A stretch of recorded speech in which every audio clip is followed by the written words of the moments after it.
Okay, finding mean and average.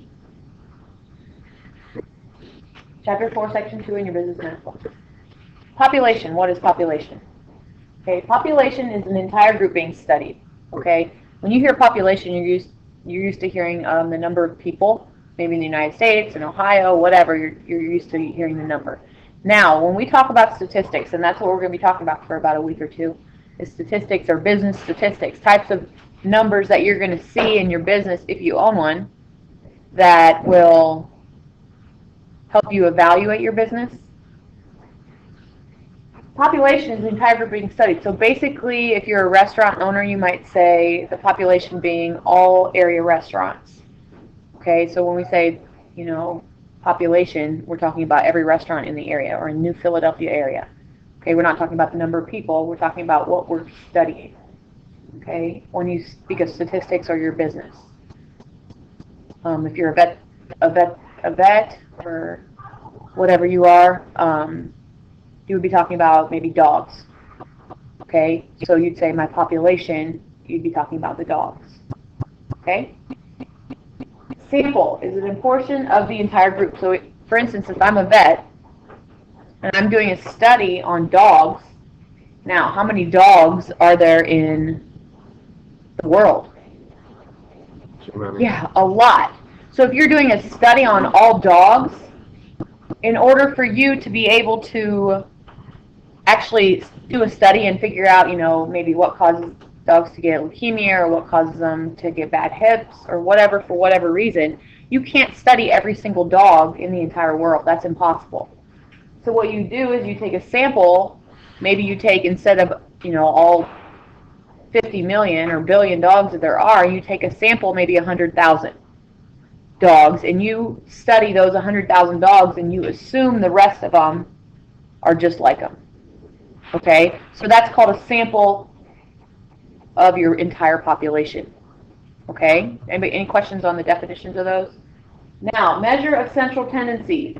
That's basically a single number that is designed to represent the entire list of numbers. Okay, so for example, if we go ahead and talk about dogs again, and I say dogs have an average weight of 50 pounds.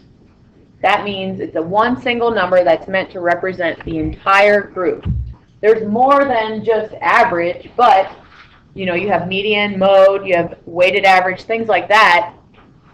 But an example of a measure of central tendency is mean and average. We're going to talk about more, but not today.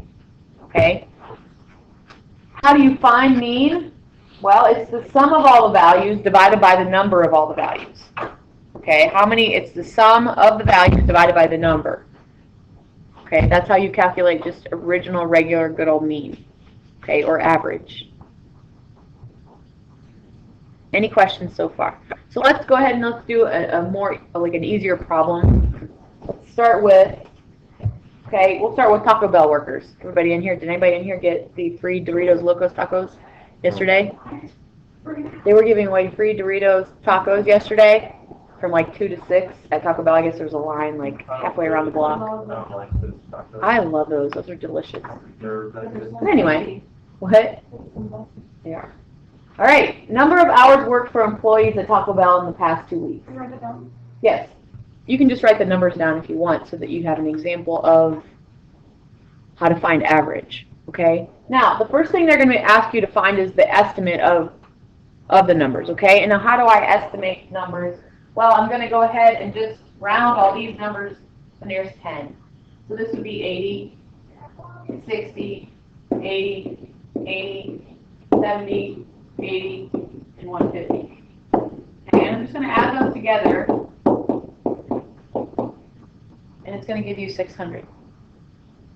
Okay, so we'll say 600 hours, about 600 hours for work. Well, what do I divide it by? Well, how many numbers do I have? The number.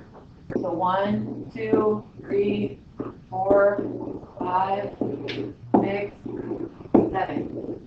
We have 7 numbers, so we divide it by 7. And this is going to give you approximately, if you round to the nearest hour, 86 hours a week. okay? Oh, I'm sorry, every 2 weeks. That's a lot of hours a week.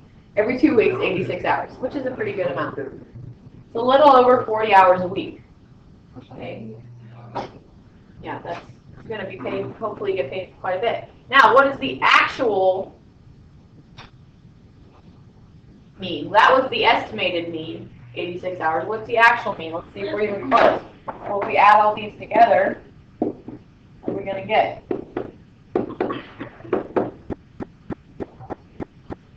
Remember. 75 plus 63 plus 76 plus 82 plus 70 plus 81 plus 149, 596. We're still dividing by 7 because we have 7 numbers. Gives me 85. So our estimate was pretty close to our actual average. Okay, our estimate is pretty close to our actual. Now, does anybody see, you can look at those hours, every 2 week hours, and you see something that's a little off? Big number. The what? The 150 or The 149, the 150. That one's way off, isn't it? I mean, it is like out there. That one is called an outlier. It's just a set of a number that doesn't fit. Okay, it's called an outlier. What that means is, for instance, if I would take the average age of the people in this room, it should be about 17 or 18, right? We're juniors and seniors in high school. But if I put my own age in there, it's going to throw the age in this room way off. And it's not going to give an appropriate age of this room, correct? So my age would be known as an outlier.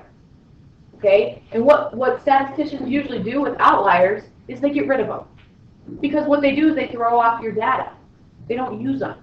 Okay? Because you always usually have those people that are 9'4", which is not that's not normal. You know, maybe that there's not a 9'4" person. But do you understand what I mean? It's that one outlier that's going to throw off the average. So what they do, let's suppose I get rid of my outlier. Suppose, okay, we'll put the definition of outlier because you definitely do need to know that. Okay, outlier is the number, in my own words, I didn't look this up. Okay, a number that in quotations doesn't fit or that throws off the data. Okay? Looks like you put N-O. Sorry. Number that doesn't, that stands out. yeah, that doesn't fit or that stands out. Okay, throws off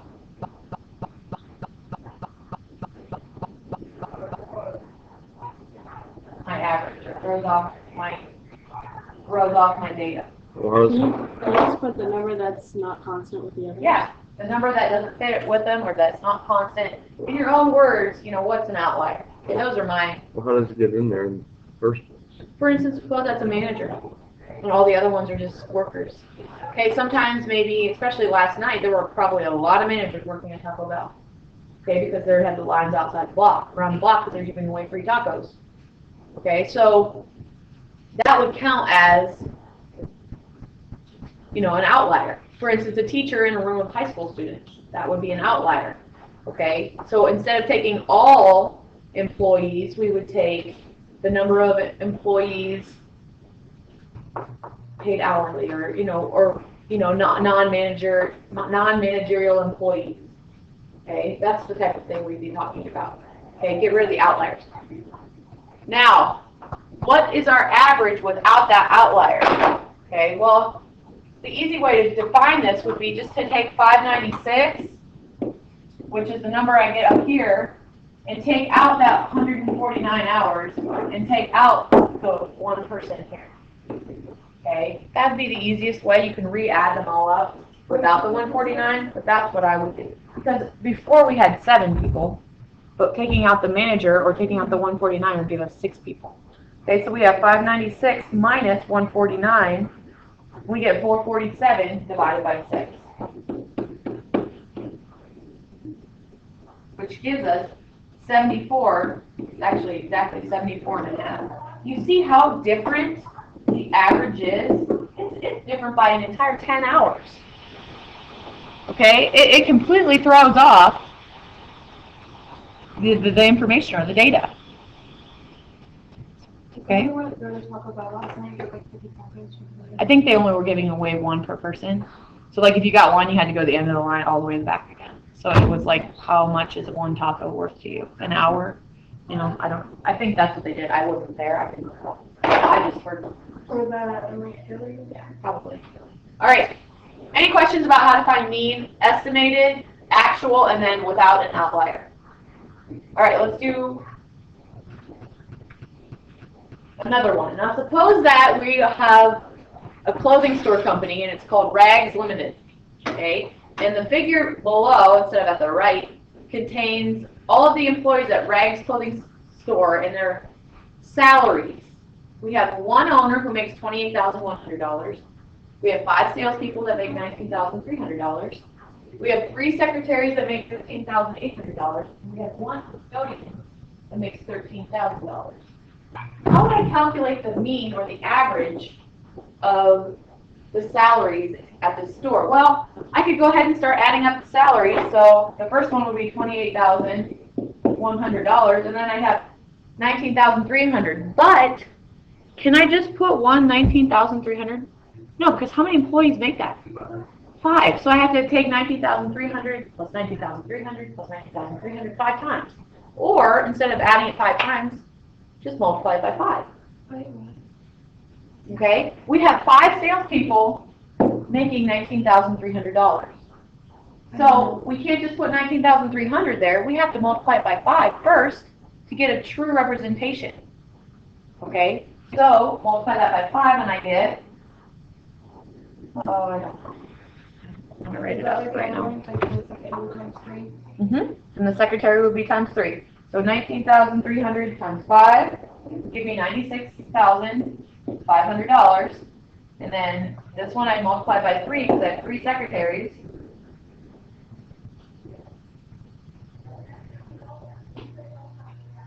$47,400. And then the last one, how many custodians do we have?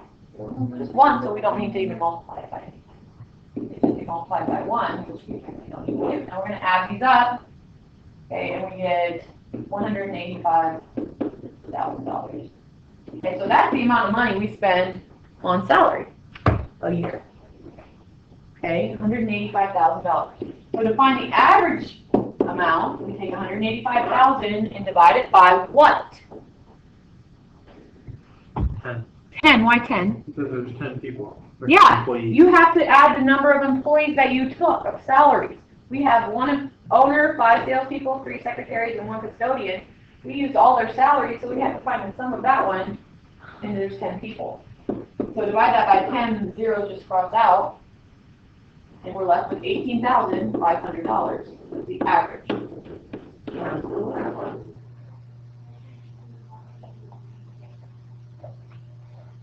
Questions? The mean salary is average. What's that? Mean salary is average. Yes, mean and average are the same. Question? Now, suppose we are talking about grade point average, okay? Everybody in here gets a grade point average, okay? Do you ever wonder how they find it?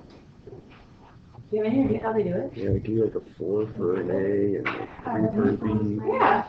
Yeah. They give you a certain amount of points depending on what grade you get, okay? So let's go ahead and let's calculate, okay? I believe this would be a very much like a freshman year in college. Okay, now in high school, a year-long class is worth 1 credit. Whereas in college, okay, this is the class, okay, a year-long class, depending on how many hours you are in class a week, it varies how many credits you get. Okay, usually you have to have take a total of 150 to 160 credits for a major. Sometimes it's 130 to 150, just depends what major you get. Okay, but if this was your freshman year in college and you took a speech class, the number of credits it was worth, or hours, credit hours is what it is, usually is 3. You're going to be in there Monday, Wednesday, Friday from 8 to 9, or whatever. You're going to be in 3 hours a week. Okay? So a speech class is going to be 3 credits. Okay? A pre-calculus class is usually the same thing. Okay? It's usually an hour 3 times a week, Monday, Wednesday, Friday. Or it's Tuesday, Thursday for an hour and a half. Okay, is usually what you're looking at. Biology or lab, most biologies with labs are worth 4 or 5 credit hours because you'll have a Monday, Wednesday, Friday class and then you'll have a 2-hour lab. Okay, or a Monday, Wednesday class and then a 2-hour lab on Tuesdays or 3-hour lab. Usually they get 4 to 5 hours for a lab class. Psychology is also 3. World Civilization is also 3, a history class. Okay, so those are my credits that I'm taking. Okay, that's maybe my freshman year in college. Now, after my first semester, I'm given a grade depending on how I did. Okay, and like Scott just said, an A is worth 4 points, a B is worth 3 points, a C is worth 2 points, a D is worth 1 point, and you don't get any points for now. Okay, that's why 4.0 means all A's. Okay, so now, suppose that after my freshman year in college, my first semester, I took a speech class and I got a B. Okay, we'll say I got a B in speech. And pre-calculus, of course, it's for all mathematicians, we got an A. Okay, and then I took a biology lab and I got a B. Okay, I did well in my labs. Psychology, I didn't like psychology, so I got a C. Okay, I actually love psychology, but I'm just hypothetically speaking. What's that? F and we'll go D. How about a D? World Civilization, I actually took that class in college and it was awful. I'm not a big history buff person, and it was an afternoon class. I had a professor that would shut off all the lights and we just sat there and had fun. Okay, now, it's probably my fault because I didn't get enough sleep, but regardless, it was bad. So, my speech class, I got a B, so I get 3 points. My A is a 4 point in my pre-calculus class. My B would be 3 points, C 2, and my world civilization, I only get a point. Okay? So how do I calculate grade point average? Well, you take the number of credits it was worth, and you multiply it by the grade you got. So 3 times 3 in this case would be a 9. Same thing here. How many credits are you going to get, or points are you going to get for pre-calc? You're going to get 12. How many points are you going to get for your biology class? 12 again. And your psychology class, 6 points. And your world civilization, 1, or you're only going to get 3 points for that one. Now you add them all up, figure out the points that you earned. The amount of points you earned, we'll see. We have 24, 33, 33 and 9 is 42, right? So we get 42 points total. And then, in order to find your grade point average, you have to take that number, 42, and divide it by the number of credits you took. The number of credits you took. So what is the number of credits that I took? 3, 9, 3 times 4 is 12, 13, 16. I added these up. Found the number of credits that I took. Okay, so 42 divided by 16, what is my grade point average? If you get those grades. 2.625. GPA. That D really hurts when you're finding grade point average. Okay, the D really hurts. Just even if you get 1, it's that outlier that messes up your data. I had a 2.7 on mine because of a D. Because of 1D. Yeah. And that 1D will really, really hurt you. So try really hard on the classes to get it up to that. It's like an outlier that you have that's messing up what your actual grades are. I didn't get a D and it boosted me up to like a 3.1. There you go. If you get that D up, it helps you out a lot. Now, high school's a little different. This is college. High school, they calculate it the same, but most classes are worth 1 credit or half credit, depending on how long you take, a year or half a year. And But A's, B's, C's, and D's are still worth 4, 3, 2, 1. It's 0 for that. Okay, any questions? Okay, now I did number, okay, we'll calculate this one. If somebody asks you to calculate weighted mean, okay, weighted mean, which in your book, your homeworks, they are going to ask you to calculate weighted mean. We need to know what that is. What is it called? Weighted mean, I'll write it down here in a second. That's exactly what grade point average is in college. Based on the number of credits, it's weighted. If it's more credit hours, it's weighted more against your GPA. Okay, so basically, when you're in college, if you're smart, the classes that are worth 4 credits or 5 credits, those labs, you do not want to fail the science classes with labs. Because those are weighted heavily because they're worth more hours. You get an A in that class, it's going to pull you up just 100 points. Okay? Because it's worth more credits. Now, if this is, we'll say this is the number, and this is my frequency. Okay? It could be anything. If this is, oh, I don't know, the amount of money in everybody's wallet. Okay, we survey all these people. We survey 5, 6, 7, 8, 9, 10, 11, 12, 13. We survey 14 people, and 5 people have $30 in their pocket.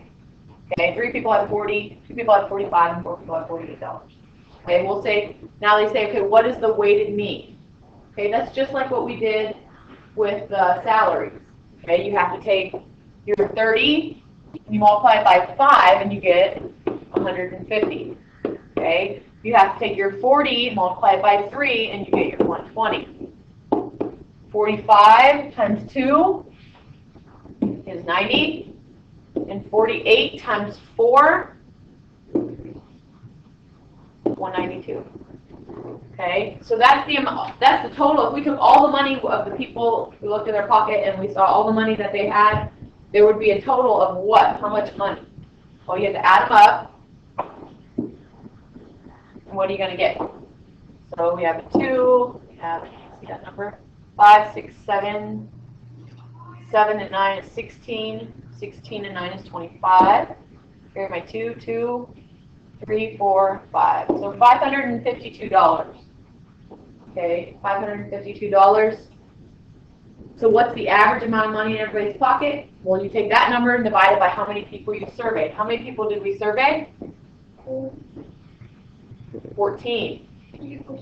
Because I add up 5, 6, 7, 8, 9, 10, 11, 12, 13, 14. That's the hardest part to remember. You have to think of all the total number of people. If 5 people had $30 in your pocket, that stands for 5.